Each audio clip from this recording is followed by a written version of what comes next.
Baniriza olunaku luno olwaleero nze Lubega Ibrahim Kasinga nga bulijjo bwe tukola emboozi zaffe ku bantu ab'enjawulo abalina kye bakoledde eggwanga lino abakyaweereza eggwanga lino abaazirwanako n'abakyali mu kulwana nga bwe tugenda mu maaso g'abantu batuusako emboozi ezo ne tubamanya be baani bye balabye ne bye bali mu kukola.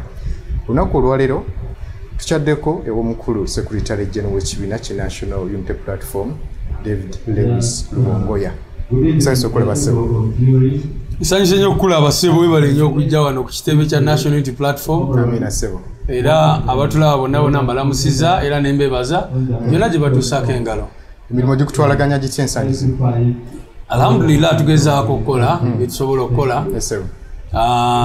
Si byangu naye olw'ekisa kya Katonda ow'ekitiibwa n'obuwagizi bw'abantu tugenda mu maaso n'okukola bye tusobola okukola. Tutunuulira abantu gye nvudde waabwe njala kumanya mukulu Lubongoya abasinga obungi tukulabye oli mu National Unity Platform osibukawa. So erinnya lyange David Lewis Lubongoya nze saabawandiisi wa National Unity Platform mu ggwanga era nkitwala nga omukisa gw'amaanyi nnyo okubeera n'obuvunaanyizibwa buno. Ndi musajja munyolo era erinnya Lubongoya liva bunyolo. Abali gabana baba batolo n'abanyolo naye saakulira nnyo mu bunyolo nakulira nnyo Ankole mbalala eyo ate bwe namala myaka nga 2 emabega nenyingira ekibuga Kampala kwempangaalidde ebbanga lino lyonna nenzaliramu abaana nenkola ki era kati kwe kuyingira bino bye tulimu ebya National Unity Platform naye kusingira ddala struggle ey'okwenunula eggwanga lyaffe. Lubongoya litegeeza ki? Lubongoya nno si erinnya ly'osobola okugamba nti ddungi nnyo ekiri awo. Balituma abaana naddala abazaalibwa nga balinga abatalina maanyi mangi nnyo nga bali a bit weak nga banafu. Kati ekigambo Lubongoya kibeera omuntu ng'ali bw'atyo naye ate kiba tekitegeeza nti agenda sigala bw'atyo. Just batera nnyo lituma omwana bw'azaalibwa ng'ali a bit weak ng'ali a bit frail bamutuma Lubongoya eyo mu Ankole ne mu Bunyoro. So taata wange era lirinnya lye nange nensalawo okulyadoptinga gye buvuddeko. Bazadde bo balinako omukululo ogw'amaanyi guyinza okugamba nti oba olyagwe gwakusika nawe okuleeta mu byobufuzi? Munange nze siva mu famire ennene ekiri awo oba famire engundiivu nedda ssebo naye era sisobola gamba nti famire yali mbi nnyo nti bali tebesobola n'akamu. Taata wange yali ayitibwa Goodman James Lubongoya yafa mu mwaka gwa 1998 olw'ekisa kya Katonda. Maama wange gyali ayitibwa Medias Natkunda Lubongoya. So tetwakulira mu famire nga ganyo nga bwe ngambye naye ate taata wange yali musawo w'ebisolo ekitegeeza yali asobola okutulabirira obusobozi bwe obutonotono era bwe yali akyaliwo sobola kugamba twali struggling. Of course nga bw'omanyi bulijjo taata bwafa ebizibu bingi bijja naye Katonda oluusi akusaasira n'obisomoka naye era n'ofunamu lessons nnyingi nnyo. Yali alese akuzadde omu? Tuli taata wange yalina abaana betumanyi baali baana 8 newankubadde waaliwo n'omulala yajja ow'omwenda naye eyo twamulaba oluvannyuma. Anyway kakati osobola ogamba 9 maama wange 5. Emisomo ogitandikirawo? Emisomo gyange natandikira mu ssomero baliyita Shalom Keben Nursery School Mbalala.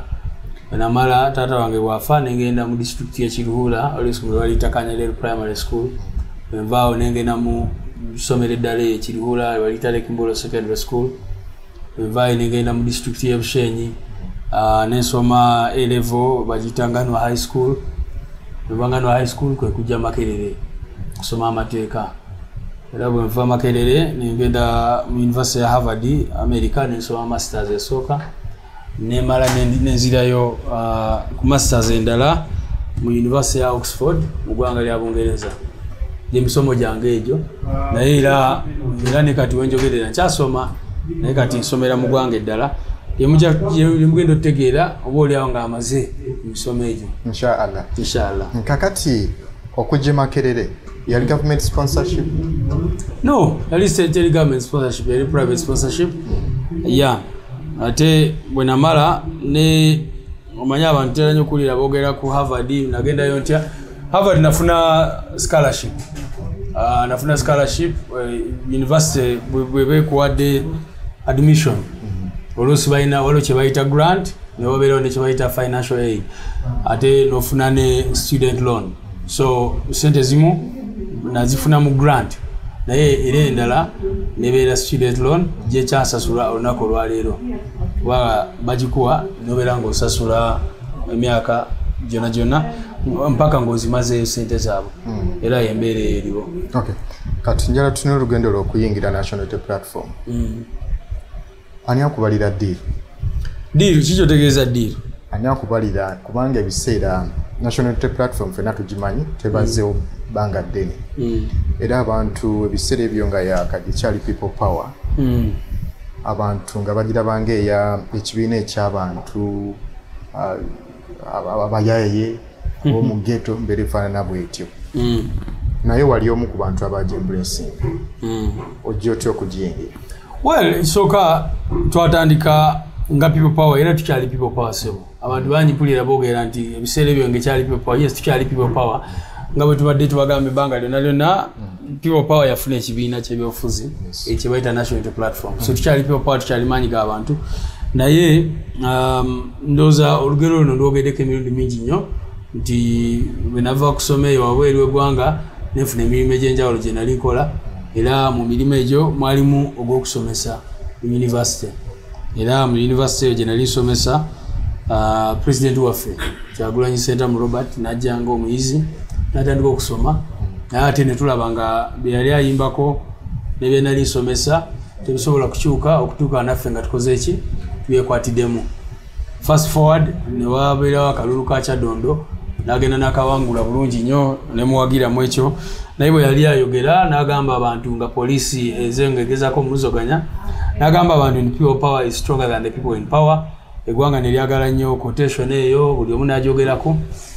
Mu biseera ebyo ne tulaba nga waliwo opportunity naffe okwenyigira mu nsonga zino ne tubeerawo kye tucontributinga ku nsonga z'okununula eggwanga lyaffe era mu biseera ebyo ne tukungaanya bannaffe ab'enjawulo abava mu mu fields ez'enjawulo ne twogerezeganya kwe kugamba nti tutandike ekisinde ekya people power movement era nitukitambuza okumala akabanga ne tulaba nga twetaaga kibiina kya byabufuzi era kwegenda mu maaso ne tufuna NUP ebirala byonna ne bitandikirawo. Wali musomesa we naye muyiziwo? So ye yajja n'akuwa ekirowoozo kino bagwe wamutuukirira? No, kyakula bukuzi. Omanyi bino ebintu ebya struggle ebeera passion kubanga kati nga bwe nkugambye president waffe ennyimba ze zonna zonna zimanyi zamaze ebbanga akola ki ng'ayimba nga za struggle za kwongera eggwanga lyaffe mu maaso n'okununula abantu mu mbeera ez'enjawulo. Kati nange ng'omusomesa nali njogera nnyo ku nsonga ezo zikwata ku ggwanga, buli bw'enguzi, ku bukenuzi, ku bintu byonna ebizibu bye tulina nga bannayuganda, ebbula ly'emirimu n'ebirala. Kakati mu biseera ebyo ensonga emu eyandeetera nnyo nze ng'omuntu kubanga jjukira before that nali wa NRM era nali mpagira NRM kubanga waliwo ensonga of course esinga ya conscription kubanga bw'oba okulidde mu bitundu bimu eby'eggwanga wesanga nga kati tuze tukikyusa naye mu biseera ebyo kyali almost kyateeka nti bw'oba okulidde mu district eno olina okuwagira NRM era embeera gye bagezaako okuteekako ne kati nolaba districts ezimu nga batugaana okugendayo kubanga tebaagala tubuuse abantu tubazibule amaaso Zikaramoja wanawalala. Kakati General Museveni bwe yasalawo nti agenda kwongeza kukujjako enkomo ku myaka mu ssemateeka ate ekyo ne kinyiiza nnyo kubanga nze nali nsazeewo nti kale nga maze okusoma nga ndabira ddala eggwanga lyaffe embeera eddobonkanye n'ebirala naye ne ngamba nti okay kasita ali mu taamu y'essembayo oba oliawo tunaafuna ekirala ekisingako naye bwe yavaayo n'atandika story ejjako ate kati nze ndi constitutional historian nti nsoma byafaayo bya ssemateeka era ku university nali nsomesa so bwe nalaba nga atandise olukujjukujju olw'okwagala okujjako ekomo ku myaka mu ssemateeka kati yali point of departure kuba nalabira ddala eggwanga lyaffe ate liyingidde phase enzibu ennyo gyotayagalira ddala eggwanga lyo libeeremu kubanga amawanga gonna agabeera mu mbeera eyo tumanyi gye bikomera obadde obiraba Libya ogiraba Sudan ogiraba n'amawanga amalala gonna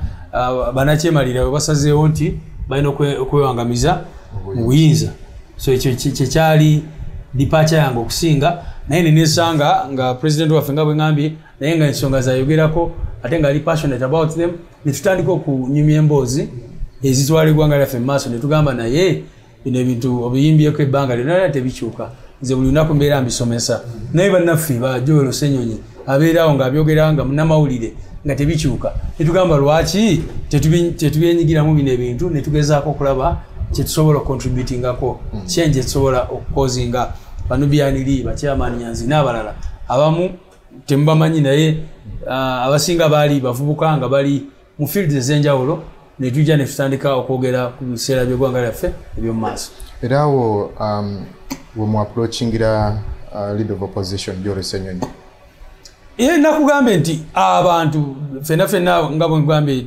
twakungaana ng'abantu ab'enjawulo kuba nga bw'omanyi bw'obeera mu struggle mukwatagana ku times ez'enjawulo naye mwenamwena nga mulina ekigendererwa kyekimu so nga bwe ngambye twatandika emboozi naye ezo emboozi nga tetwazinyumyako ffekka naye nga tulina okukwatagana ne bannaffe ab'enjawulo bw'ongamba nti wali osomesa ku bintu bino oli osomesa na bweru wa ggwanga wali osomeseza nali nsomesa wano kyova olaba nali nsomesa president ku International University of West Africa nali nsomesa Cavendish nali nkola n'ekitongole kya gavumenti kya Opportunities Commission nali nsomesa ku ssomero baliyita Slaska Business School we nali nsomesa business law n'ebirala so nali nkola emirimu egy'enjawulo ate nga nkola consultancy n'ebirala bwe bityo naye nga kino ate ekyokunyigira mu struggle enunula eggwanga lyaffe nga kyo yali passion kubanga okuva mu buto mbadde mu bukulembeze obw'enjawulo mu masomero gonna ge mbaddemu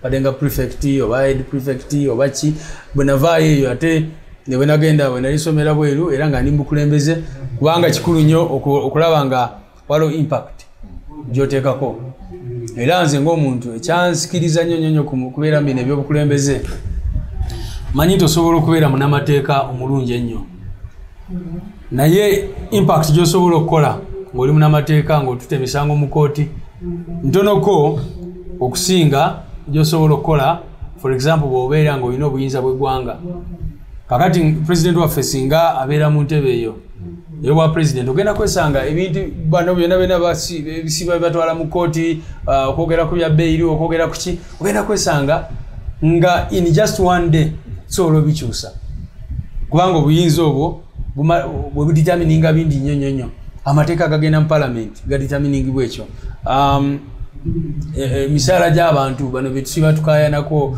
abasomesa abasawo abanamagye abapoliisi n'ebirala byonna bw'oba olina obuyinza nga gwa dividinga budget y'eggwanga ogenda kwesanga biteredde ng'oli takeera ku makya n'agamba tate sente zigende mu birthday mu organizinga birthday ya mutabani wange tate sente zigende mu classified n'ebirala bwe bityo oyina abantu bewa approachinga that period nga mugezaako okugatta emitwe okuzimba ekintu kino nga bali munda mu system mu government sikutegeera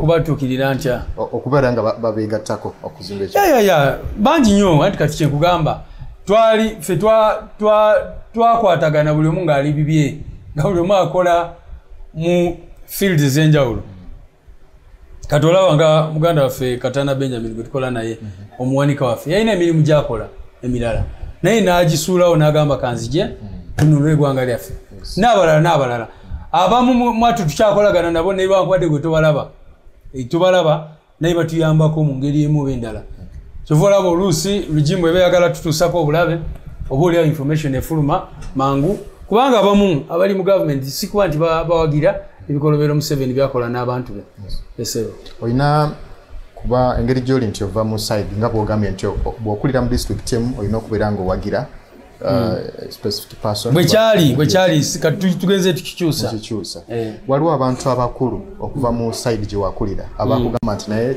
ekintu ekkubo ly'okutesa eddungi bangi nnyo naye ate bamala ne bapowa abasinga era ne bagamba nti kituufu kye wakola si kuba nti baali bangamba nti ekkubo ly'okutta effu ku lw'okuba nti baagala NRM no baali balowooza NRM nga bw'omanyi abagiwakanya etera okukola ki okubatuusako obulabe buno babuli naye ate nze nabagambanga nti kiba kirungi novaayo kubanga abasinga bali eyo tebawagira lugimen abamu babasise ne mu ngeri etategerekeka nosanga omuntu nga ye abadde quiet nga tabawagira oba oliawo nga waliwo byakola so point yange eri bo yali nti bwe mbanga kino kyenzikiririzaamu nti eggwanga lyaffe lifugibwa bubi kiba kirungi nenvaayo ensi yonna netegeera so that oba oliawo kyonna kye banaakutuusaako ensi emanya abali responsible naye buli lwogamba nti mpakanya bano abantu naye ngenda kikolera mu kasirise oluusi ate weesuula mu buzibu obusingane ku buno bwe tulimu mutuuka kyali kyangu okugamba nti balabyeko embaawo eziwerako nga mwine experience in service mu bitongole ebyenjawulo okukkiriza okulaba nti president wa NUP abakulembera by that time kyali kyangu mwena okukikkirizikanyako kyali automatic kubanga omanyi abantu abasinga ebintu byebenyumirizaamu si byebikula ate ekyokulabirako eggwanga lino abantu abalituusiza wano abasinga balina zi masters balina zi PhD balina obuyigirize naye nowulira nti oli abbye billions ne billions z'abalwadde ba sirimu oli abbye sente ez'aba TB oli akutte sente z'eddwaliro ddamba n'azirya n'agenda nazo kakati obuzibu abantu oluusi bateeka essira ku bintu nga si bye ebisinga obukulu yes obuyigirize bukulu kirungi nnyo omuntu n'abeera ne experience n'ebirala naye nze ng'omuntu manyi nti ekisingira ddala okuba important ye character y'omuntu neki ekimulimu ensigo emulimu embibe emulimu kakati nze bwe nalaba president waffe for example enyimba ze yali ayimbako ne response y'abantu eri ye ntera nnyo okwogera ku show emu gye nagendako nga tukyali nga nkyamusomesa naye nengenda busaabale eyo yatuyita ne balooya abalala ne tugendayo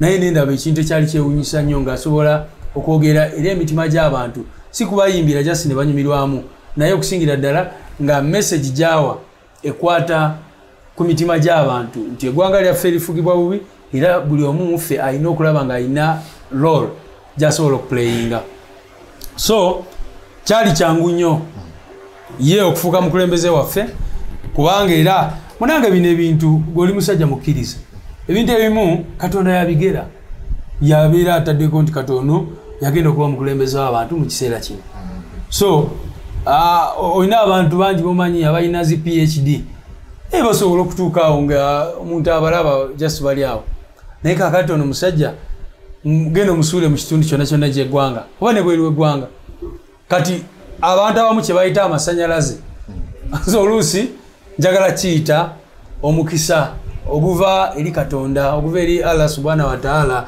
nti katonda asobola okusalawo nti ono yagenda kuba omukulembeze w'abantu kubanga era nga Sheikh batero tugamba omutonzi waffe yakola ki yasalawo so kyali kyangu nnyo era tumwenyumirizaamu nti tatukulembedde bubi atukulembedde bulungi okimanyi omukulembeze waffe era ebyasinga okunsikiriza kuye kwe kuba nti ali hambo muwulize consultinga bantu abalala naye kusingira ddala ali faamu bw'aba ayimiridde ku nsonga agiyimirirako kyali si kyangu mu biseera ebyo jjukira abayimbi nga bayimba zitubonga naawe nga biri mu ssente nnyingi nnyo ogenda n'oyimbira Museveni n'ofuna naye n'agaana n'atekinga stand kakati ekintu bwe kityo bantu batono nnyo munanga bakyalina values ezo so kyali kyangu nnyo ye okufuuka omukulembeze waffe okay nkimanyi nti buli luta buli step gy'otakinga bw'oba olina kyokola it's a success omuntu gy'asobola okubeera nga yenyumirizaamu na celebrating so far kikyogamba nti kino kyenyanyumiriza mbu kyanga mutandika this kind of project? Bingi nnyo betusobodde okukola naye kisookera ddala nze kyenenyumirizaamu kwe kuzibula abantu bangi nnyo amaaso mu ggwanga lyaffe. Bwe ngenda ku mutimbagano oba ku Facebook oba ku TikTok oba wa nendaba nti 90% of the posts zendaba zikwata ku ggwanga lyaffe, saagala biyita byafuzi naye nga zikwata ku nsonga eziruma abantu. Sanyuka nnyo nemanya nti eyo yekisinze okuba achievement ya president waffe ne National Unity Platform ffe n'abakulembeze, kubanga edda emboozi gye wali osanga ku border stage Manchester, Arsenal biki, emboozi gye wali osanga mu katale ku Kirombe wali oba wa yeeyo, naye kaakati bw'osanga abavubuka 10 ogenda kwesanga 8 nga bali boogera ku nsonga z'eggwanga. Weewaawo mu bitundu ebimu by'eggwanga bwe ngambye regime efubye nnyo okulaba nga tetutuukayo, naye era n'abo abalina kyovola regime yatuuka n'okujjako Facebook n'egisalako, kubanga bakimanyi nti eyo message ya revolution yali spreadinga mu bitundu byonna by'eggwanga. Bw'ogenda Arua abantu bakubuulira kino kigenda bubi, kino kitambula bulungi, kino tetukyagala n'ebirala bwe bityo. So ekyo kyetusingira ddala okwenyumirizaamu. N'ekyokubiri ebintu ebirabwako bitsobodde okukola n'okuuma ekibiina kino nga kiri bumu so far, kubanga regime omanyi kyekoze ebibiina byonna ebirala ebyobufuzi eyingira kibiina bwe kiti enkya n'osanga nga abantu tebakyakwatagana tebakyayogeragana, kwegamba nga regime yabakyankalanya yaleeta division ne confusion eyawaggulu mu bibiina ebyenjawulo. Okay. Tumanyi ebyaliwo mu kalulu akawedde akali kasookera ddala ka National Unity Platform. Abantu bangi bakwatibwa, bamu ne babuzibwawo. Nga Secretary General nsuubira nti ogwo gwe mulimu gwe gusinga obungi naddala otutuukaawo okulaba memba b'ekibiina embeera gye balimu. Abakwatibwa mu biseera ebyo nga bakyali makomera bali mu mbeera ki? Well, ekisooka njagala otegeere nti omulimu gwa Secretary General tegwali badoogo, naye twesanga mu mbeera nti nga Secretary General wa National Unity Platform ate bw'olaba daire yange ebiseera ebisinga tubeeramu ebyo. Ono bamukutte, ono bamuse, ono yabuzibwawo, ono yakola ki. Bw'olaba bajeti y'ekibiina sente zonna zetufuna wenda kwesanga sente nyingi kwezo zetufuna zigenda mu ebyo. Ate bano beetaaga fizi, bano beetaaga bujjanjabi, bano beetaaga ki n'ebirala bwe bityo. So embeera tebadde nnungi n'akamu, naye twebaza Katonda nti abantu baffe bangi abali mu makomera bavaayo. Bannamateeka baffe bakola omulimu gw'amaanyi nnyo, kubanga bwe twagendera mu kulonda okwaggwa twalina abantu abawerera ddala oba abasuuka mu 2,000 abaali babuzibwawo. Ne tubeera n'abalala baali mu makomera ag'enjawulo, ne tubeera n'abalala abattibwa b'omanyi, abattibwa mu Novemba nga 18 ne 19, abaali batemuddwa even before inaba Frank Senteza n'abalala Kaumayasi n'abalala. Naye kwaba abaali basibiddwa abasinga bateebwa okujjako abantu 18 be tukyanoonya up to now. Ababuzibwawo 2019 Kibalama ne bamutwala, abasinga abalala ne babuzibwawo wakati wa 2020 ne 2021. Kakati aba abantu kyabanoonya era tukyababanja era tuli mu kooti ku nsonga eyo. Tulina baganda baffe abakwatibwa ng'akalulu kaakaggwa ne basibwa, era abaawo mulimu Machete, Bakalanzi n'abalala ba Umaru Emma n'abalala abali Kitalya, abalala bali Kigo, abalala bali Luzirapa n'abalala. Ne tubeerayo ne baganda baffe nga Bobby Young abakwatibwa gye buvuddeko, naye kati Bobby Young yamaze ebbanga erisuka mu mwaka ng'ali mukomera, kati n'oteekako n'ebbanga. Ate bwe twava mu kulonda badamu ne bamukwata, naye n'amalayo akabanga era ne badamu ne bamukwata.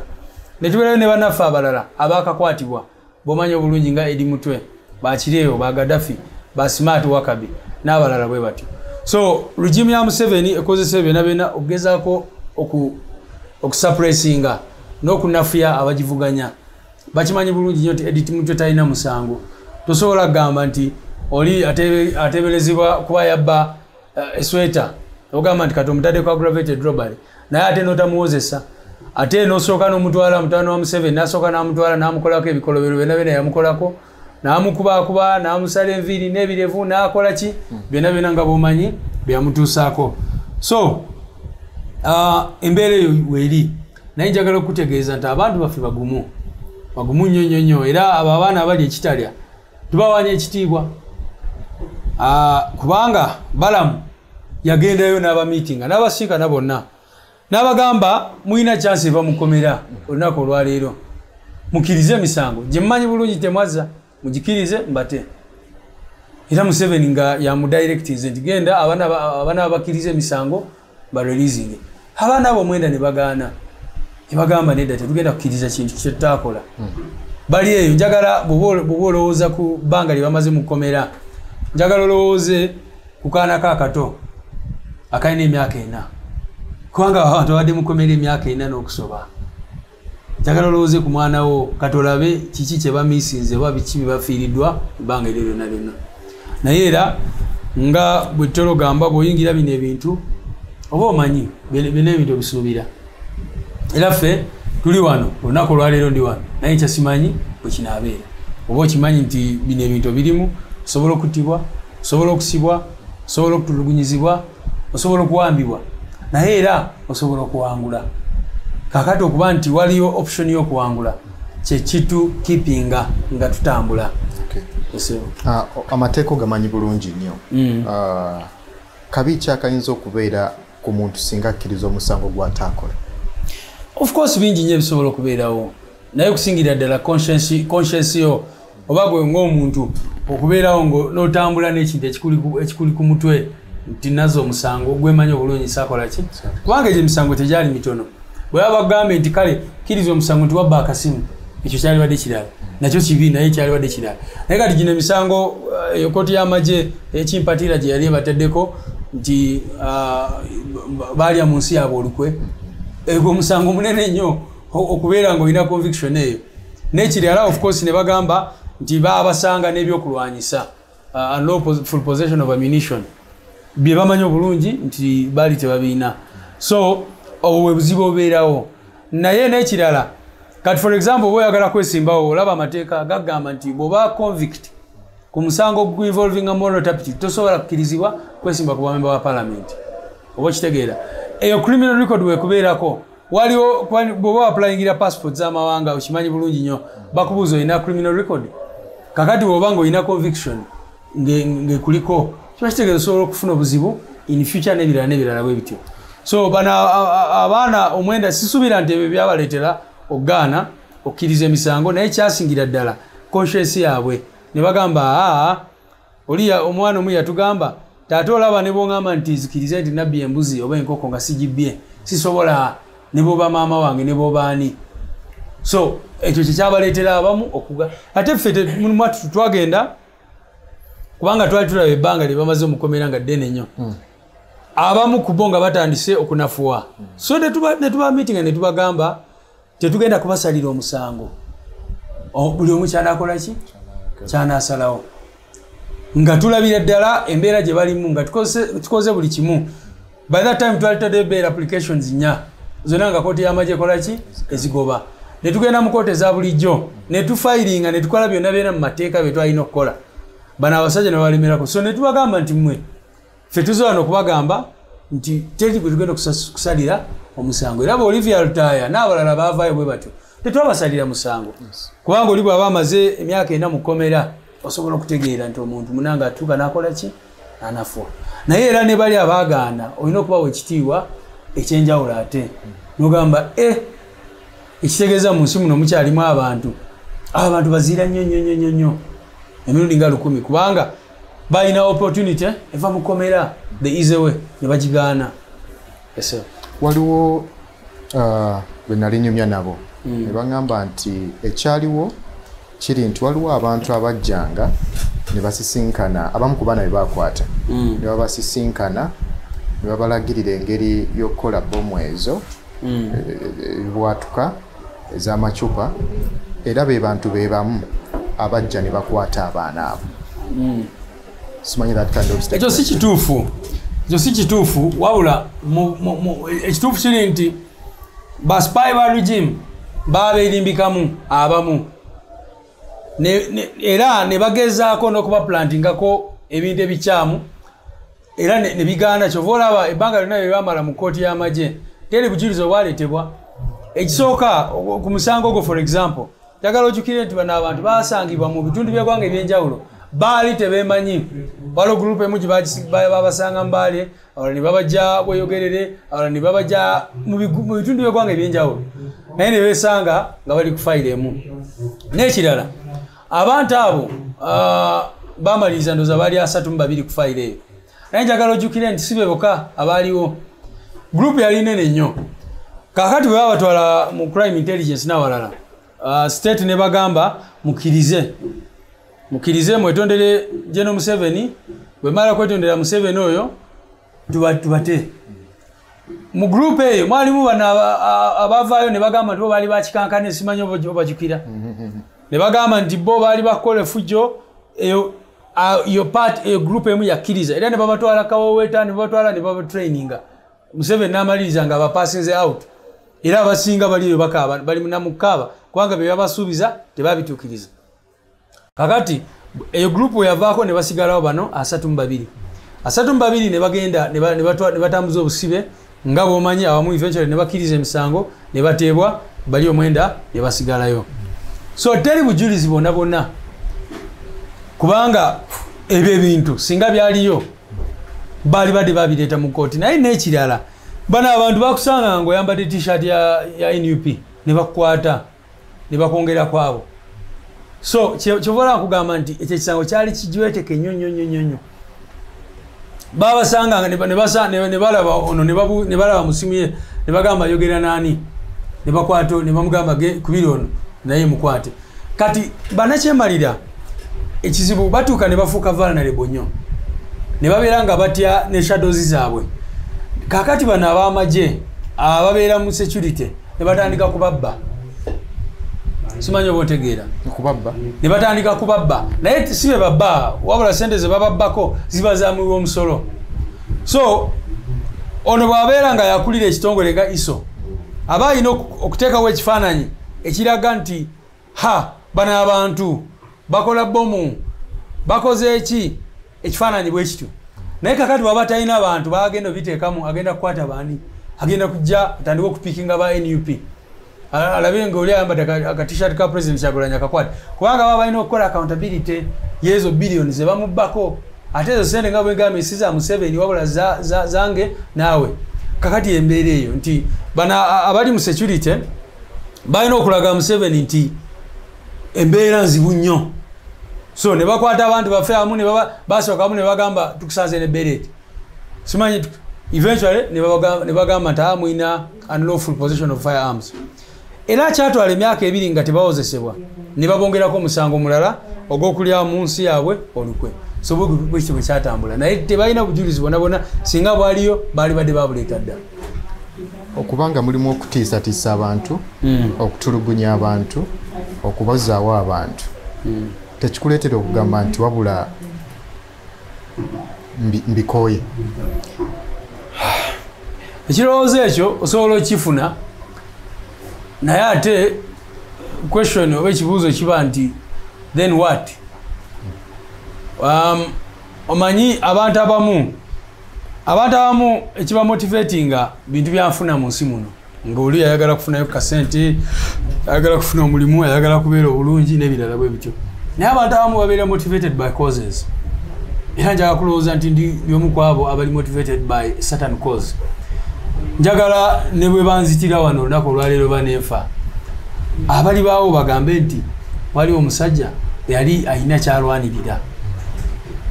Saagalira ddala kubeera awo nange ne bagamba nti yaliwo n'agenda. Olina okuba nga waliwo kyali olwanirira.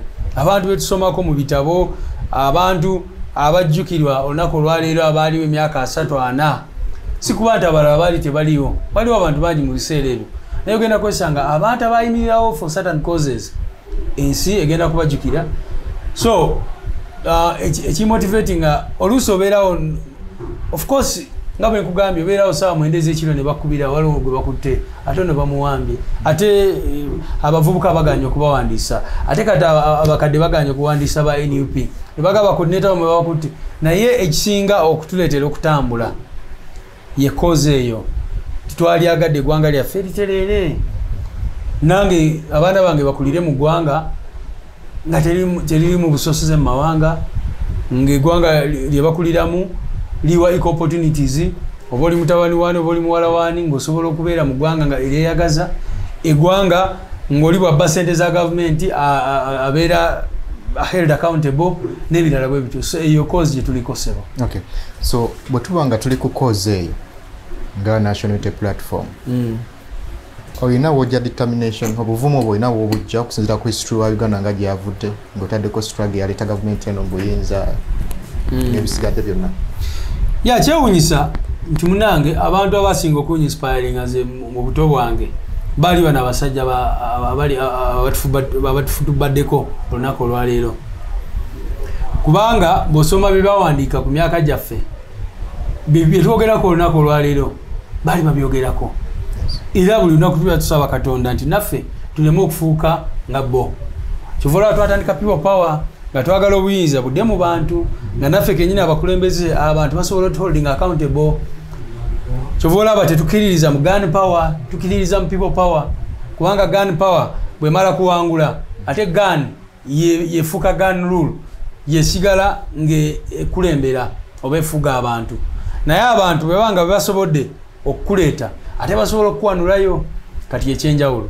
Naye mbadde nkunyonyola nti bano abantu banyispiringa nnyo, era waliwo speech Museveni gye yawaabwe baali baziika Meles Zenawi yali prime minister wa Ethiopia.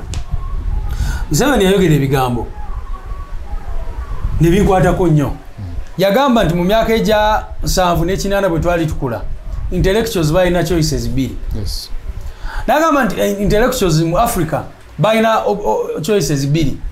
Either wali ofuuka careerist n'ofuna omulimu n'owasa n'obeera omuntu wa bulijjo mu Africa eyali efugibwa banakyemalira, bwatu bwe yayogera. N'agamba nti yali afuna abantu bannyo nga bamuwa amagezi abakadde mu biseera bamugamba kakati omaze okusoma lwaki tofuuka muntu wa bulijjo n'ofuna omulimu n'owasa n'okola emirimu n'obeera careerist. Era n'agamba nti naye choice ey'okubiri yali yakulwana kulwanyisa embeera eyaliwo. Era n'agamba ffe abaasalawo ne tugenda ne option ey'okubiri ey'okulwana, era ne tufiirwa abantu baffe bangi ne tufuna ebizibu bingi, tumaliriza nga tuzimbye Africa new conditions for the people of Africa, oba embeera empya ez'abantu ba Africa.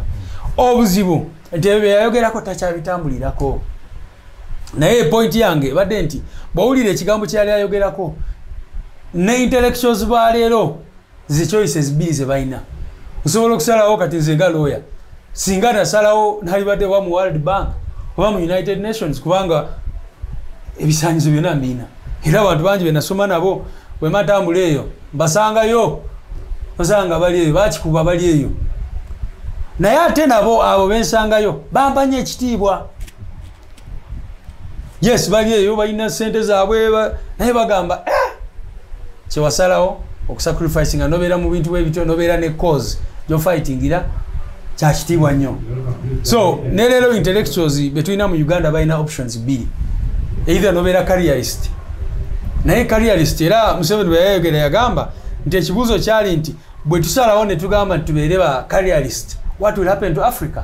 Era abatulaba abali mu offices zaabwe ba intellectual banze nasoma kino nakola ki balina okwebuuza ekyo ekibuuzo, what will happen to Uganda? Bwe basalawo ne babireka bino ne bagamba nti bitukwatako, what will happen to Uganda? Olaba abana abasajja babba obutabalika obusuka mu 10 buli mwaka. Parliament ogiraba kye yafuuka nga rubber stamp yenyini, nga toswagamba nti eggwanga olina parliament eyetengeredde. Ekitongole kiramuzi okiraba embeera gye kirimu, amakubo gaffe ogalaba, ebyobujjanjabi obulaba. Kakati obuzibu bano ba intellectuals oluusi baba bagamba tebinkwatako, naye juzi omulamuzi Irene Mulyagonja yatulaze nti bikukwatako, kubanga ku level ye oyo mulamuzi wa Court of Appeal, kooti esemberera kweyesembayo obunene mu ggwanga, kubanga kooti yaffe yawagula okusingira ddala ye kooti ensukulumu. Kakati nga wansi waliwo kooti ejulirwamu ono mukyala mwatuula, naye bwe yatwala bbaawe Mulago yakubulira embeera eriyo, nga ne tube bakugamba genda ogigule wabwereere.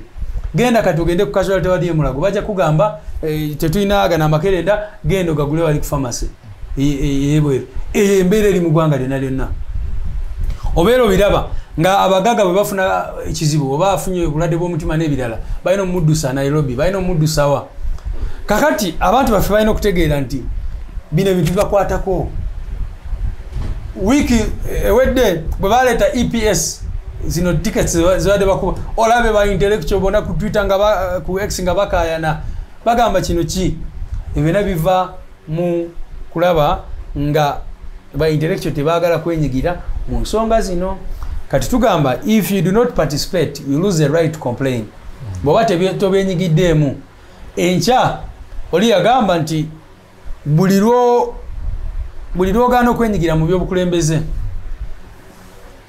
teweemulugunya omusirusiru bw'aba nga yakola ki yafuga oba yakutwala kubanga wagaana okubyenyigiramu kakati bw'oba nga tolonze ku kyalo w'obeera omutamivu w'okukyalo najja neyesimbawo ne bagamba nti alina opposite ate enkya ono omutamivu watandika okubba enkoko z'abantu oveeyo okayane kubanga luli walina chansi ey'okwesimbawo oba omutamivu ono ayinza okuba yeesimbyewo n'omuntu omulala omutegeevu gwe n'ogamba ku lunaku lw'okulonda kangende mu nnimiro yange oba kangende embeere kasimu kange kakati omubbi ono bw'aba mobilizinze bulungi ne bajja ne bamulonda enkya ogenda complaininga na abba enkoko z'abantu oba enkoko z'oku kyalo kakati byebyo nti abantu baffe balina okutegeera the politics is too serious to be left to the politicians ebyobukulembeze bya mugaso nnyo ku buli mbeera yonna gye tubeeramu eya bulijjo. Okonye ku kya president okugamba nti Africa baali badde bagirekawa singa ba choosing the other path okufuna emirimu oyo sagala muyite president bw'oba okola interview nange oyo muyite Museveni bw'oba omuwadde ekitiibwa kinene muyite General Museveni kubanga tumanyi nti president Kyagulanyi yawangula ne bamubba. General Museveni nga bw'ogambye era ne juzi yakizeemu ng'ali mu kuwa ali kusoma budget. Tulina president wa Burkina Faso Ibrahim Traoré buli omu amutendereza naye engeri gye yajjamu buyinza naye yawamba buwambi ekyo kituteekawa nga gwa national platform owagira Traoré nga balala bamupraisinga oba mulaba mu kiti kirala. Question gye tulina okwebuuza lwaki abamu bapraisinga Traoré kubanga omanyi abantu balina apathy kubanga abantu baagala kubeera mu mbeera nga byaddala kakati abantu abavubuka boolaba bawagira Traoré kubanga baali used to the politicians nga babalimba tebatuukiriza bye basuubiza katono bwe yateking over n'amagye era nakola ki n'atambulira mu mbeera eyo naye abantu baffe balina okimanya nti bano abantu abajja n'emmundu tebatera kumaliriza bulungi kivola wanakugambye nti ffe eyo siyo path gye twakwata ku ssaawa zino kubanga oli bw'aba taking over with the power of guns abantu abakozesa bukozesa okufuna legitimacy naye anytime bw'abeera challenged era reference ebeera ku mundu okimanyi bulungi nze naawe nti singa Museveni yava mu buyinza mu mwaka gwa 1995 yali badde hero ensi yonna gwekyakola ki gwekyatendereza naye mulabe bwe yafuuka lwaki kubanga ye takkiririza mu maanyi g'abantu era kyova olaba yatuuka n'ogamba nti akapapula bupapuzi tekasobola kukola ki kubajja mu buyinza n'ebirala bwe bityo kakati kyova olaba ffe nga NUP ensonga yaffe ya people power maanyi g'abantu tulowooza nti abantu be balina okuleeta president abantu bakola social contract naye bava ku ndagaano gye bakoze naye balina obuyinza okumugoba ne baleeta omulala ekyo kye tuyita people power ge maanyi g'abantu so nze ng'omuntu nalyagadde abakulembeze abajja bwe batyo General Museveni bwe yatuuka wano bw'oba osoma ebyafaayo yagamba nti tebagenda kumala ebbanga erisuuka mu myaka 4 era n'emyaka 4 yagikkiriza nga bamaze okukaayana ye yali agamba myaka 2 naye looza yali akitegeeza kubanga yali amanyi nti bano abantu era yagamba after that tugenda kuzayo obuyinza mu civilian naye olaba mu myaka 4 later akyaliko so twali agadde abantu bafuuke ba master kubanga mu Uganda mu history ya Uganda abantu tebafuukangako bannanyini nsi okulaba nga be badetermininga kyonna kyonna ekikolebwa mu ggwanga lyabwe eri kyetulwanirira ekyo se. Yes, mu kalulu akawedde NUP yakola bulungi nnyo mu bitundu ebitali bimu naddala Central Region. Ebimu ku bintu NRM bye yavuddeyo nabyo kwe kufuba okulaba nga at least eddamu okweddiza obuwagizi bwe yali eyina. Ebimu ku byakoze kwe kugezaako okulaba nga ebibiina by'obufuzi naddala ebiri mu opposition ebimu byegattako NRM ebirala neyingizamu omukono abasigadde nga bwe bagamba okubitabulatabula. Oba oliawo abasinga bagamba nti ekyaleetera ne Honorable Mpuuga okubeera nga ava mu kibiina kya National Platform. Okuvaawo kwe mu kibiina kino kinawo engeri yonna gye kyakozesa National Platform. Ndowooza kyatwongera maanyi kubanga ensonga gye yaviirako mukulu waffe oyo okgenda ogimanyi. Togimanyi? Oli munnamawulire. Kaakati gwe mu birowoozo byo bakusindise mu Parliament ne bakuwa ekitiibwa ekisinga ky'ababaka banno ne bagamba genda bakulembere. Leader of opposition kitegeeza akulira oludda oluwakanya gavumenti. N'ogenda n'otuukayo eyo ng'omaze emyezi bwezi ne mutuula mu lukiiko. Olukiiko ne lusalawo nti bakuwa akasiimo ka $5,000,000. Ng'olaba nti kituufu. Kakati bw'oba okiraba ye ensonga eyo ffe ng'abantu tulina principles oba values zetuyimirirako. Bwe tuba first of all bamuwe president waffe yamappointinga kubeera deputy president we mu Buganda n'agamba mu kitundu kino gwagenda okumyuka. N'agamba ng'ogyeko ekyo nkuwadde ne bwa leader of opposition. Ekitiibwa ekisingayo kakati omuntu bw'agendayo mu kifo ky'okukola ekyo kubanga oli bwakuwa akasiimo onaamuwakanya otya. Ate minutes ezo waziraba ne bagamba nti kana akasiimo si ka mulala yenna wabula ono yennyini era ne bamuteekamu n'erinnya lye tono ye akasiimo kano kono yennyini ono. Kakati abantu abamu baali bakisuubira nti kubanga bye bamanyidde baali balo NUP egenda kukitira eriiso naye bw'otandika okuttira ekyo eriiso kiba kitegeeza eggwanga ne bwe muba mututa obuyinza abali b'enguzi ogenda kukola ki kubatiranga ku liiso. So ensonga eyo ndowooza yayongera okukakasa bannayuganda nti President Kyagulanyi first of all ali firm baba basobola kukwata ku mumyuka we n'amugamba nti kino ekyokoze kikyamu then kiba kitegeeza enkya bw'abeera president w'eggwanga era nga bannayuganda bamulonda agenda kusobola kugamba ku buli omu yenna anaaba abbye ssente anaaba akoze kino anaaba akoze kiri. So ndowooza kyatwongera nnyo obuwagizi eri eggwanga lyonna.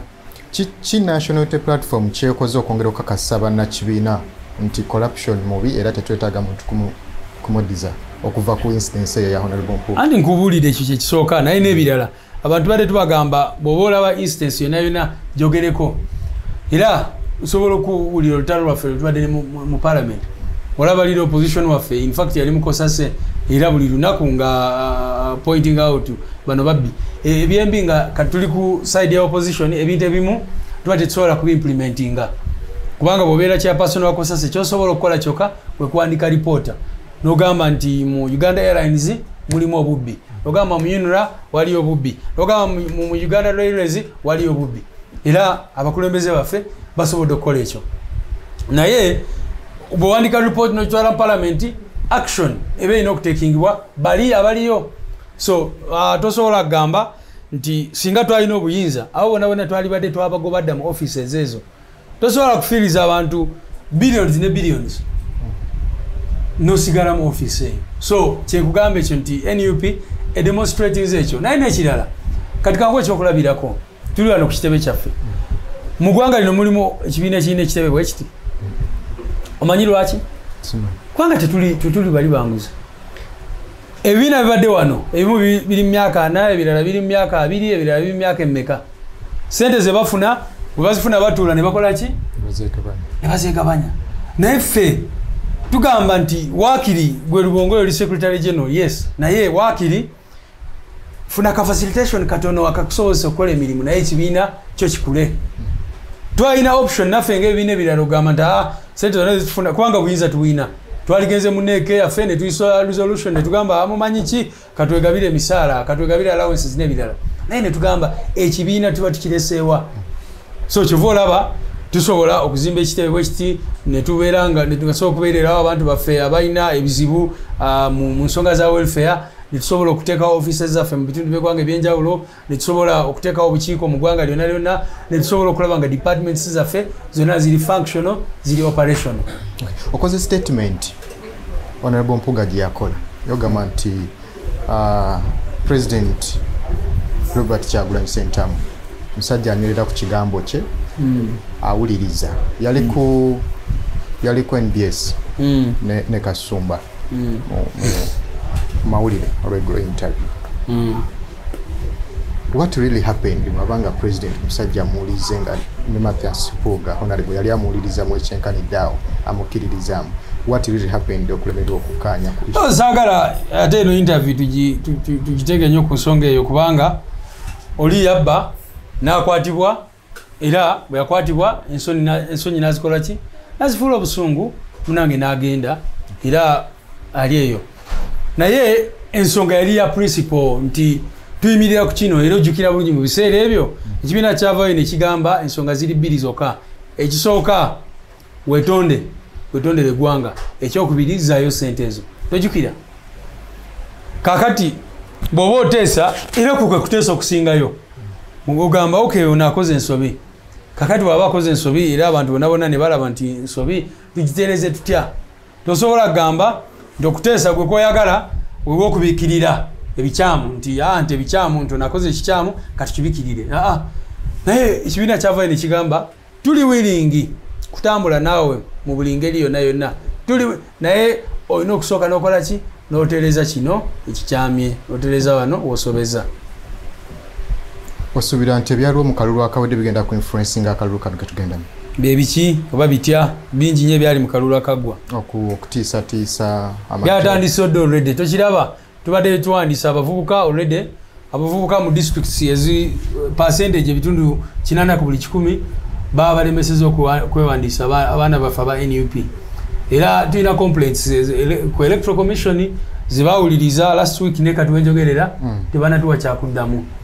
Abavubuka bavaayo mu district ez'enjawulo Soroti, Yumbe n'awalala ne bacomplaininga ne bagamba ffe akakiiko abakolera akakiiko k'ebyokulonda baganye okutuwandiisa era batandise already. Obalaba balina babadde batambula nga bakola ebivulu bayise ebivulu bakola ki NUP begezaako okukola ebyo mukola processions mukola ki. So embeera already etandise. Balaba ekyaliwo wano juzi poliisi bwe yajja wano ne kuba amasasi muno mu kitebe kyaffe nekola efujjo lyonna ebyali kawempe wabiraba. So embeera eyo weeri naye tugamba abantu ti guno omulimu muleme okugutunuulira ng'ogwa President Kyagulanyi oba Lubongoya oba Ssenyonyi oba Nyanzi oba ani oba Waiswa Mufumbiro oba omuntu omulala yenayina. Lino eggwanga ffenna tulinako omugabo era buli omu alina okitegeera nti ndi stakeholder mu ggwanga lyange Uganda. Bw'obanga olwanirira eggwanga lyo lekerawo okutunuulira oli manya nti olinako stake. Kyova olaba nakugambye nti ne gavumenti bweba ekyuse twagala abantu baffe babeere empowered. Kakati batandika kiprogramu ekifo ennyo ekyo kye bayita PDM naye badde bawulira bo bennyini bagamba nti ssente za PDM ziganye okutuuka mu bantu kubanga abazivunaanyizibwako abasinga bazibba. Okitegeera? Oli afuna miliyoni emu y'omuntu ali eyo mu kyalo n'ajjako ekyataano n'amuwa ekyataano n'amugamba sayininga wano. Ekyo nno kiraga teggwanga lyaffe liri mu buzibu bw'amaanyi naye abantu abo tebakimanyi. Kyova olaba omuntu akkiriza kubanga ali desperate n'agamba kale waakiri kanfuna 5 newankubadde ffe tetukkiriza mu programu eyo kubanga tosobola kubeera just ng'owa abantu handouts nga tobawa hand up tobayambye. Oli bwafuna miliyoni emu kyeki mu Uganda eno gy'omanyi obulungi tebakwadde miliyoni emu ekugye mu bwavu. Of course tekisobola kukola naye twagala teekawo amakolero abantu baskilling abantu bempowering n'ebirala bwe bityo. So anyway point yange eri nti bye baakola luli already batandise okubikola naye abantu balina okubeera ababuufu. Ono omuntu waffe twagala ku ground amanye nti ono omuntu andeetedde miliyoni emu n'asabako mitwalo 5 nze boosi we si ye boosi wange era n'alibadde nina we neekubira enduulu ono n'akwatibwa n'ekyo tekiriwo mu Uganda. Instead gwawaaba ate gwe bakwata oba ne batta oba ne bakola ki kyo tuyita breakdown in the rule of law. titeri nkola etambulira ku mateeka bwe buzibu bw'eggwanga lyaffe. Amasanze gajja kugibwako ku lunaku olw'okubala akalulu. Tulinawo social media zonna zigibweko. Waliwo another alternative nga NUP gye tunayitamu okulondola akalulu kano. Kaakati muganda wange ensonga eyo mbadde njogerako. Twali Kawempe North olunaku olwa nomination candidate Nalukola bamukwata immediately jati ne musalako ne batusalako wano ne bakuba abantu baffe bangi nnyo ne bakola bena fujiro ne bakola ku lunaku lwa nomination. Before that actually lwali lwa campaign olwasooka nayijukira ku lunaku lwa nomination basooka ne bawamba omuntu alina empapula za Nalukola, Honorable Nalukola, ne bamala ne bagezaako kumulemesa. Ne tugenda awo ne tugezaako kufuna nomination forms empya bwe balaba nga tuli serious oli ne bamutaana ajja ne bakola effujjo nalyo bakola. Ne tugenda mu campaigns ne bakuba abantu ne badeployinga jati ne tumaliriza nga ku lunaku lw'okulonda tuwangudde nnyo. Era ne bwe batuuka wali e Makerere Kutale Center era nawo ne bagezaako kukola ki okubicyanga. Ne bawa oyo Nambi ne bamuwa obululu 7 ku polling station emu era ne bamuwa 3 era ne bamuwa 4. Naye byonna baabikola. Eventually ne tukola ki? Ne tuwangula. Ne basindika agayayi ne gakuba boxi ne gakola byonna ne tuwangula. Omanyi lwaki? Manyi g'abantu. Nali ku polling station emu awo oyo RDC owe Masaka najja nagezaako okutugoba ffenna abaaliwo. Ahmed Washak. Ne bagezaako okutugoba era nakubira abakakiiko k'ebyokulonda ne mbagamba mujje mulabe embeera eri wano. Ne basindika omukulu omu atula akakiiko k'ebyokulonda gwe bayita Dr. Simba. Bwe yatuuka ono RDC amugamba nti I don't want to see you here. Nawe genda. You can imagine. RDC ka RDC bo RDC nga agezaako okugoba memba w'akakiiko k'ebyokulonda mu ggwanga. Akakiiko k'ebyokulonda kabeerako abantu 7 byabakamanga yabakulira n'abalala. Kakati kitegeeza kyekyo nti naye bwe yagezaako okukola effujjo eryo lyonna Banakawempe basigala mu sides nga bamutunuulira kubanga batugamba yali aleese box ng'ejjudde obululu n'agiteeka mu nnyumba yali ekumpi ng'ekigendererwa kye kyakugobawo abantu bonna atiise buli omu agende akwate eno box agiwanyisiganye n'eri eriwali. Abantu bamulemesa. Yakola effujjo n'akwata baganda baffe ba Big Eye we babakwatirawo n'abalala ne bawamba abantu bangi nnyo naye abantu ne balemerako era baali mu sides ne babagoba ne bakomawo. Ono yajja n'akamotoka nga kakajjudde aba UPDF ne bakuba abantu kakati singa tusobola okukola ekyo ekintu mu ggwanga lyonna. Ne tugamba nti oba internet weero bateriiwo oba amasannyalaze tegaliiwo naye tujja kukuuma akalulu kaffe to making sure first of all teri muntu yenajja n'akyusa ebiri mu box. Ffenna tujja kusigalawo to make sure nti abantu abalonda be balina okulonda, to make sure teri ballot staffing n'ebirala byonna. Bwe tumakinga sure nti tukola ekyo to make sure nti awangudde awo yalangiriddwa era DR form yaffe ku polling station to make sure nti tugiwaayo etambule mpaka ku National Talent Center eyo gye bayita protest vote. Naye omulimu tegukomaawo kubanga nga bwe nkugambye ne mu Talent Center bagenza okugezaako okukola ki okubikyangirayo. Kakati abantu balina okuteekawo embeera ne bagamba kino kye tulaba tumaze okuwangula akalulu kaffe tetwagala muntu yenayina akakwatemu. Tulaba amawanga ag'enjawulo nga gakikola gagoba bamannakyemalira bwe batyo. Omujjukira oyo nakyemalira Yahya Jammeh yavaayo n'akonsidinga olunaku olwasooka n'agamba bampangudde. Olunaku olwokubiri n'abikyusa. Naye ensi yonna yagamba nedda ssebo. N'abantu mu ggwanga ne bagamba nedda ono yawangudde yalina okulangirirwa. Era bwekyo bwe kyali Yahya Jammeh bw'atyo yava mu buyinza. So twagala ekyo ekintu abantu babeere nga basobola ekikola wano e Uganda. Tugenda kwesimbawo. Ngenda kwesimbawo yesu kikyotegeeza. Ngenda kubeera nga nzija empapula nga nzija empapula zange very soon era akakiiko kaffe ak'ebyokulonda era avayo already ne mbategeeza nti ngenda kwesimbawo ku bwa member wa parliament bwa Kampala Central kubanga ndaba vacuum awo abantu baffe aba Kampala Central tebali represented bulungi tebakiikiriddwa obulungi kye tulowooza tusobola okukyusa ate nze ng'omuntu nga bwe ngambye awangalidde mu Kampala eno okumala ebbanga manye ebizibu by'abantu baffe baffectinga mu Kampala.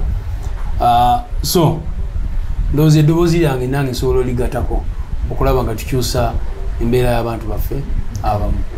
Ebikolwa ebyokusosolagana mu mawanga bitera okulabikirako naddala mitimbagana abantu gye bakubaganyiza ebirowoozo. Simanyi oba naawe obiraba? Mbiraba naye abantu baffe kye balina okumanya tuli bannayuganda. Omuntu asinze okugezaako okuleeta obusosoze mu mawanga bamuyita Yoweri Kaguta Museveni ne system ye, kubanga akimanyi bulungi nnyo nti dividing abantu abafuga bulungi nnyo. Abantu ababeera divided nga bali mu byamawanga bali mu ki bangu nnyo okufuga. Naye singa abantu bavaayo ne bagamba nti tuli bannayuganda, kyekisinga obukulu ekyo, kubanga bw'oba otambulira kukuba ebbi, oba oli mu Lugwala, oba oli Muganda, oba oli Muteeso, oba oli Munyankole, oba oli Munyolo, nga nze mwenna kiba affectinga mu ngeri emu. Bwe mba temulina masanyalaze kyonna kiba affectinga lumu. So ffe tubadde tupreachinga unity, naye ate unity nga twenyumiriza mu buwangwa bwaffe. Kikulu nnyo abantu bakimanye nti bwe tuba twogera ku bwegasi bw'Abannayuganda ate tekitegeeza okusuula ebbali obuwangwa bwo. Wenyumirize mu ekyo kyoli, naye ate omanye nti oli Munnayuganda, oli munnansi. N'ebibuuzo bibiri tumalirize nabyo. Ekisooka kiri ku ngeri abantu abamu era gye bakubaganyamu ebirowoozo. Bangwirwa okuvuma waba tannamalayo mubaka muntu bwayogera n'amuvuma. Abasinga bakisiba ku National Unity Platform tabagizi bayo be bavuma, naye nze ntera okukeberako ne ku posti za ezizo n'ez'abalala aba opposition abatali mu gavumenti, naye nabo nga babavuma. Simanyi ekintu ekyo saabavumi mu Uganda yani bw'oba wakwogera mazima ene oli mu wamawulire oyinza obutaagala kubyogerako, naye nze mbadde ndaba General Museveni oyo ng'avumanya abantu nga bayita idiots, nga juzi yagamba nti lopu waffe ayogera nonsense. Omulaba yagamba nti instead of him talking about nonsense manyi muwe kino kakati okwo kuvuma.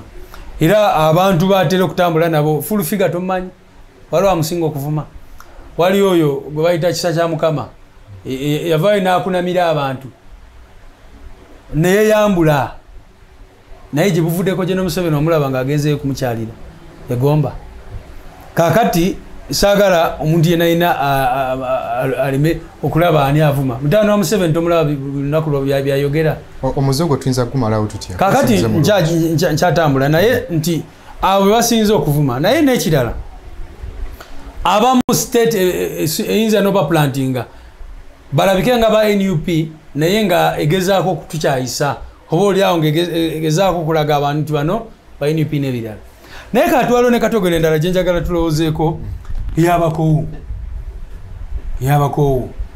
Abantu abamu ngenda ne mbewuunya ne bagamba nti bano bavuma nnyo, bavuma Museveni, naye kati system ya Museveni ng'esobola okujja ne kuwamba ne bakutuusako obulabe oba omukyala oba n'abasajja abamu ne babatuusako ne babalwepinga obadde obiraba ne batuusako obulisa-maanyi. Era ebiseera ebimu ne batta abantu nga bwe batakyere wano mu November protest n'ebirala. Naye kakati bano abantu abamu bambe bakoowu abatayagala omuteeke mu bisitole byo nga atalina mulimu, alaba embeera etambula mu ggwanga, gwe noyagala abehaving in a civil way ng'omuabductinga n'ogamba kakati twagala ffe tujje tubawambe tubatte tubakoleko ebikolobero, naye bwe mba mwogera naffe mwogere bulungi nnyo mutubiibiite, obeera otegeera otya? So kyalibadde kirungi era ebyo byonna bijja kutereera nga gavumenti ya Museveni evuddeko. Tutuule nga Bannayuganda tugambe kino kirungi kino kikyamu. Bw'oba oyogerera abakulembeze yogera bwoti, era abakulembeze ba holding accountable nga teweetaaga kukola ki. Naye kakati olina ono mukwata mundu alowooza nti yalina okufuga eggwanga era nti buli omu amugambako alina okudiringa naye with force n'ebirala bwe bityo. So yensonga eyo sebo. Okay. Okolera nnyo nga Secretary General ow'ekibiina ekifuba okulaba nti abantu babeera bumu, that's unity. nabadde njogerako ne Katikkiro wa Buganda Charles Peter Mayiga nagamba nti ye talina buzibu bwonna na muntu yenna era ayaniriza buli muntu wabeerawo kitatambudde bulungi abaaniriza naddala National Unity Platform okutuula ku meeza naye mugonjoola ebyo ebiyinza okulabika nga tebitambula bulungi. Of course ekitiibwa Katikkiro y'omu ku bakulembeze mu ggwanga betuwa ekitiibwa era otulabye esanja eziwerako nga tugendayo oluusi nga tugenze kwenyigira mu nteekateeka ez'enjawulo ez'obwakabaka bwa Buganda era tukyenyumirizaamu nnyo era ebigambo byayogera byali bituufu era byali birungi era twabayaniriza nnyo ne tugamba nti yes weewaawo obuzibu bwonna bunaabeerawo tusobola omusaba ne twogera naye ku nsonga yonna yonna. So kyensobola okugamba nti twenyumiriza mu bakulembeze naddala abakulembeze bwe baba nga baagala ensi yaabwe era batambulira ku ggwanga lyabwe kubanga tobuzibu tulina abantu abamu edda bagambanga nti obukadde magezi naye kakati abakadde juzi babadde balaga kabineti ya Uganda abasinga bali myaka 8 7 n'ebirala bwe bityo naye bakyayagala ebisanja ebirala tebaagala kuva mu buyinza naye ate n'olaba bye bakoze mu offices ezo nabikyamu nnyo.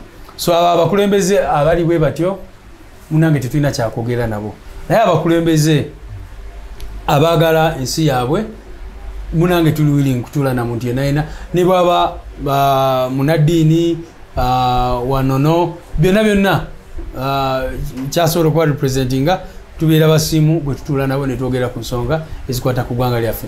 Kyova olaba gye buvuddeko ne pulezidenti waffe yawandiikira abakadde mwankole kwebyo mutawana wa Museveni byazaakola n'abawandiikira n'abagamba tutuule twogere ku biseera bya Uganda eby'omu maaso kubanga oli tasobola kuwamba omuntu n'agamba agenda mukuba mpaka ng'amuyigiriza olunyankole kitwalowooza nti kyali kikyamu. Kyova olaba pulezidenti waffe yawandiikira abakadde elders mwankole Sabregion ne Kigezi n'agamba tutwogere ku nsonga ezo. So fe tubeera basanyufu kwogera n'abakulembeze across the board. Obako busembayo eri bannayuganda obako busembayo eri bannayuganda njagala first of all kubebaza obuwagizi bwe batuwadde nga National Unity Platform tubeyanza nnyo tubebaza bino ebintu twali badde tetubikola singa sife batuzaamu maanyi nga bwe nkugambye obiro lya oluusi nga bikutamye nolaba ka message akakuzaamu amaanyi oli n'agamba byemukola tubiraba era tubisiima. So twagala kubebaza mwena abatugoberera abatuwagira abatwagala abatusabira abantu bangi nnyo batusabira n'omusanga n'akugamba bannange nze siva ku sapuli yange nosanga omusiraamu ng'akugamba siva kuki kubasabira era nga balombeddwa ez'enjawulo nga basabira National Unity Platform nosanga omulokole n'akugamba tubasabira tubasiibira tukola byonna. So abantu abo twagala kubebaza n'okusaba nti bannange mind struggle si ya muntu wabula ya ggwanga lyonna. So bwe bubaka bwange obusembayo nti mwenna abali eyo mutwegatteko tununule ensi yaffe ku lunaku lw'okulonda tubuze tubagamba era message eno kanjiddemu nga bwe mwetegekera emikolo emirala ne weetegeka n'oyambala engoye z'akabi n'omanya nti waliwo muyimbi agenda kujja mu Uganda mu myezi 3 ne weetegeka n'ogendayo n'omanya nti mukwano gwange agenda kuwasa ne weetegekera embaga eyo mutegekere okulonda mumanye nti okulonda ye opportunity eyo okukyusa obulamu bwo n'obw'abazzukulu bo n'obw'abaana bo n'abazzukulu oba oliawo n'abazzukuluza kubanga politics nga bwengambye determininga bingi nnyo. Tukomye ejjoogo tukomye obumenyi bw'amateeka tukomye obutatambulira ku nnono zaffe nga bannayuganda nga bannansi ez'obutatulugunya abantu n'ebirala bwe bityo tusobole okuzimba eggwanga ffenna betunenyumirizaamu. Esijja akatalekeka akafaananyi kebatambuza ku mutimbagano ng'olina General Museveni kaddira wali ludda katuufaako emyaka mingi nakugambye nali mu NRM ebiseera ebyo nina bungi nnyo n'obula tonabulaba kubanga ebiseera ebyo nali mu NRM nnyo era nga tukola emikolo egy'enjawulo n'abeerako. So sikamukoka mbeera ndaba bungi mukolo guli bwe nali Makerere nga ndi mu bukulembeze bw'abayizi twateranga omukyaza. But that was like 2000, between 2009 and 2012-13 there. Yeah. Okay, tuanza sebo. Omukulembeze omutulabira. Omukulembeze gyali mulungi era ali energized. Tuanza teyanzege mulabi omulungi. Tujja kuda mutusisinkane Mukama Katonda nga asiimye kansule nti byowulidde ofunyemu ekyokuyiga era ng'ojja kufuna muno ekyoteeka mu nkola. Mubeere bulungi.